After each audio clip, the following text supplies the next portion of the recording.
Communities पे क्या करना चाहिए और साथ ही ये भी बताने के लिए कि इस समय प्रीशियस मेटल बेस मेटल में किस तरह की रणनीति अपनाई जा सकती है।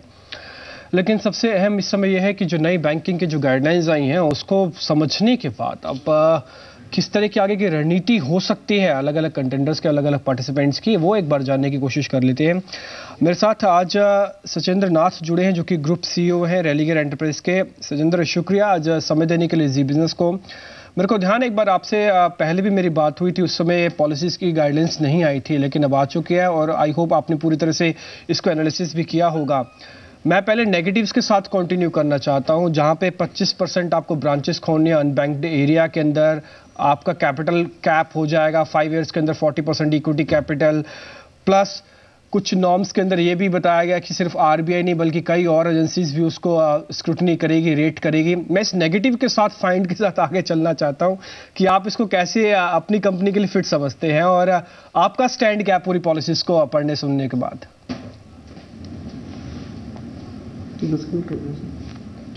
लगता शायद उन तक हमारी आवाज नहीं पहुंच रही है।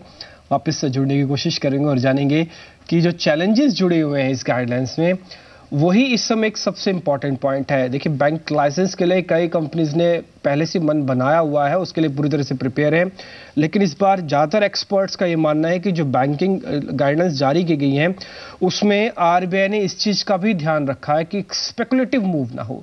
उसकी फर्स्ट फाइंडिंग में ही यही चीज रखी गई है जो उसने अपने नोट में दिया है, फिट एंड प्रॉपर क्राइटेरिया होना चाहिए। जो बिल्कुल फिट है और बिल्कुल प्रॉपर है वही इस कंपनीज में बैंक खोल सकते हैं।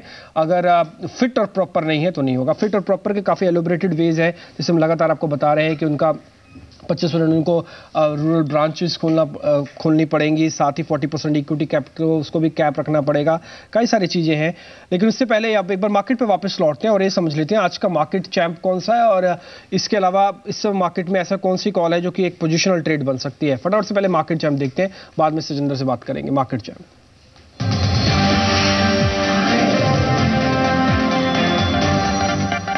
हैं। शुक्रिया सुमित आपका कार्यक्रम में जुड़ने के लिए। वापस लौटते हैं, सचिंद्र से इस भी संपर्क वापस बना है और उनसे समझते हैं। सचिंद्र, पहले तो शुक्रिया जी बिजनेस को समय देने के लिए। दूसरा, मैं उम्मीद करता हूँ बैंकिंग गाइडलाइंस आपने काफ़ी अच्छी तरह से एनालिसिस किया होगा उसको। मेरा पहला सवाल उसकी लिमिटेशंस के साथ ही, जिसको हम लिमिटेशन समझते हैं, हो सकता है आपके लिए वो लिमिटेशंस ना हो, जिसमें यह है कि आपको आपका 10 साल का अच्छा रिकॉर्ड होना चाहिए, 25% ब्रांचेज आपको रूरल एरिया में खोलनी है, 40% कैप करना है। ये सारी इतनी अच्छी गाइडलाइंस और कह सकता कि ऐसे टफ गाइडलाइंस को आप कैसे फाइंड करते हैं और आप इसके बारे में आपकी कंपनी कैसे इसमें फिट बैठती है?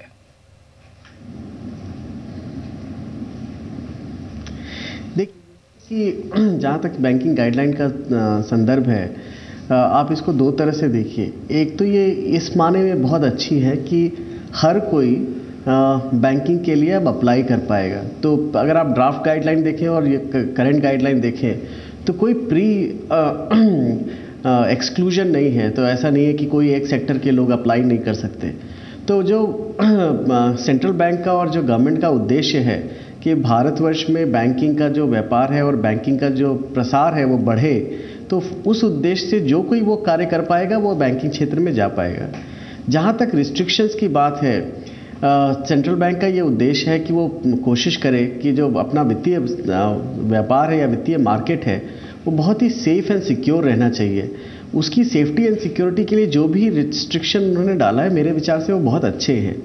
जहाँ तक रेलिगेयर का संदर्भ है, हम रेलिगेयर ऐसे फाइनेंशियल सर्विसेज बिजनेस, हम फाइनेंशियल सर्विसेज के हर क्षेत्र में बहुत ही वृहद व्यापार करते हैं। हमारा जो एक्सपीरियंस है वो स्पैन अक्रॉस करता है life insurance, asset management, health insurance, बहुत बड़ा नॉन बैंकिंग फाइनेंस बिजनेस जिसमें हम एसएमईज को सपोर्ट करते हैं। 20,000 से ज़्यादा एसएमई को हमने फाइनेंस किया हुआ है। 600 से ज़्यादा शहरों में हम भारत में वित्तीय व्यापार करते हैं। तो उन सब चीज़ों को मद्देनज़र रखते हुए हम कोशिश करेंगे कि हम अपना बेस्ट फुट फॉरवर्ड करें और सेंट्रल बैंक को और गवर्नमेंट को दिखाएं कि हम कुछ एक ऐसा चीज़ कर सकते हैं जिससे उनका उद्देश्य भी पूरे समय में अच्छा रिटर्न दे सके। सचिंद्र, आप क्योंकि आरबीआई ने जो पूरा नोट दिया है उसमें एक अच्छा वर्ड ये भी डाला है कि फिट एंड प्रॉपर क्राइटेरिया होना चाहिए, यानी कि वो फिट भी हो और क्राइटेरिया के अंदर बिल्कुल प्रॉपरली मैनेज हो। क्योंकि गाइडलाइंस के अंदर आपने पॉइंट वाइज पॉइंट देखा होगा, इसमें से मेजॉरिटी पॉइंट्स पे आप फिट हैं और प्रॉपर हैं।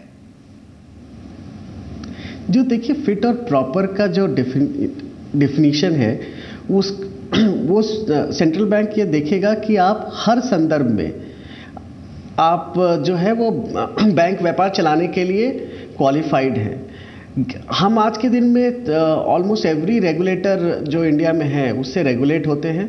भारतवर्ष के अलावा भी हम 10 मार्केट में रेगुलेट होते हैं। सारे बिजनेसेस हमारे जो है वो कई सालों से चल रहे हैं।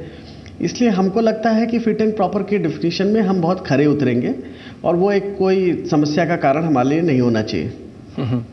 सचिंद्र, एक पॉइंट ये भी आता है कि जो इस समय पॉलिसीज रखी गई हैं या इससे पहले तक जो बैंकिंग कंपनीज काम कर रही हैं उसमें थोड़ा फर्क ये भी आता है कि पहले कंडीशन नहीं थी रूरल बैंकिंग के लिए क्योंकि प्राइवेट पार्टिसिपेशन नहीं था। अब ये पहली बार ऐसा हो रहा है।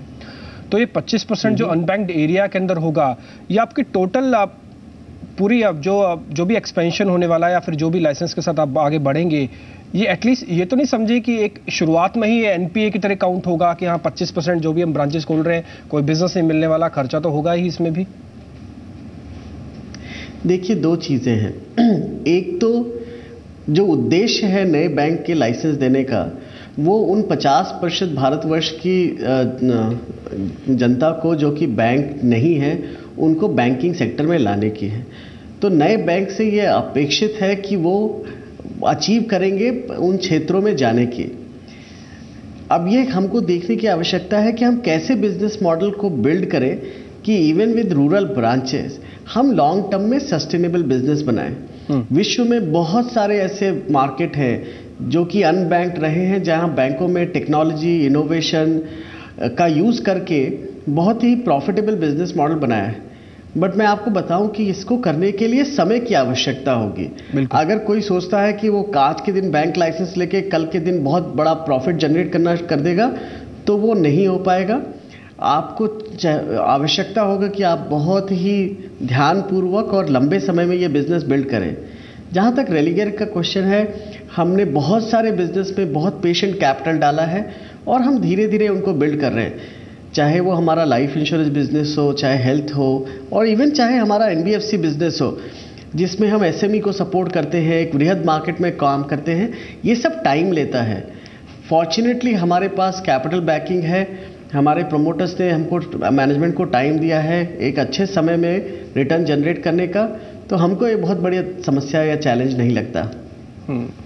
सचिंद्र, मैं इसी चीज़ के साथ आगे कंटिन्यू करना चाहता था। आपने ये बात इनफैक्ट पहले ही रखी है कि आपके प्रमोटर्स पूरी तरह से कंफर्टेबल हैं इसमें, लेकिन कई फाइनेंशियल्स के तौर पर भी, जैसे आपका 40% इक्विटी कैपिटल्स को एक कैप कर दिया जाएगा अगले 5 साल के लिए, और जो भी फाइनेंशियल्स कुछ और जो कि कंपनी फॉर्म्ड होगी उसके बाद फॉलो किए जाएंगे, क्योंकि कंपटीशन और बैंक से भी है और प्लेयर से भी होगा, कई एलिजिबल कैंडिडेट होंगे इसके अंदर। तो आपका फोकस क्या रहने वाला है आगे? अगर किसी वजह से आपको किसी तरह से आपको बैंकिंग लाइसेंस मिल जाता है तो जल्दी जल्दी आप एक्सपेंड करेंगे? देखिए हम बहुत डिटेल में तो अभी डिस्क्लोज नहीं कर सकते, बट एक चीज़ आपको ध्यान में रखने की आवश्यकता है। रेलिगेयर एक कोई मोनोलाइन फाइनेंशियल सर्विसेज एक्टिविटी नहीं है। हम इतने क्षेत्रों में काम करते हैं। बैंकिंग आने से क्या हम अपने जितने भी ग्राहक या कस्टमर हैं उनको एक होलसम सर्विस दे पाएंगे। अगर आप बड़े बैंकों को हिंदुस्तान में देखें, अलॉन्ग साइड बैंकिंग वो पेरिफेरल सर्विसेज प्रोवाइड करते हैं। हमारे पास सारी पेरिफेरल सर्विसेज हैं। बैंकिंग आने से हम वो सारी सर्विसेज को एनहांस कर पाएंगे। हमारा जो हमेशा व्यापार का जो तरीका रहा है वो हमेशा बहुत वृहद स्केल पे रहा है। हमने हमेशा कोशिश की है कि हम हर मार्केट सेगमेंट को, चाहे वो लार्ज कॉर्पोरेट हो, मिड मार्केट कॉर्पोरेट हो, स्मॉल एसएमईज हो या लार्ज रिटेल हो, हम सबको सर्विस करते हैं और हमारी कोशिश यही रहेगी कि हम उसी को एक्सपैंड करें।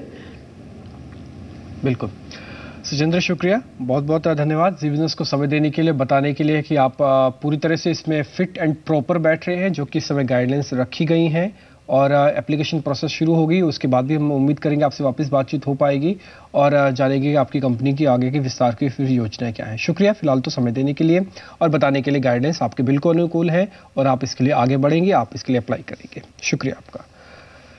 सेंसेक्स स्ट्रेटजी देखते हैं।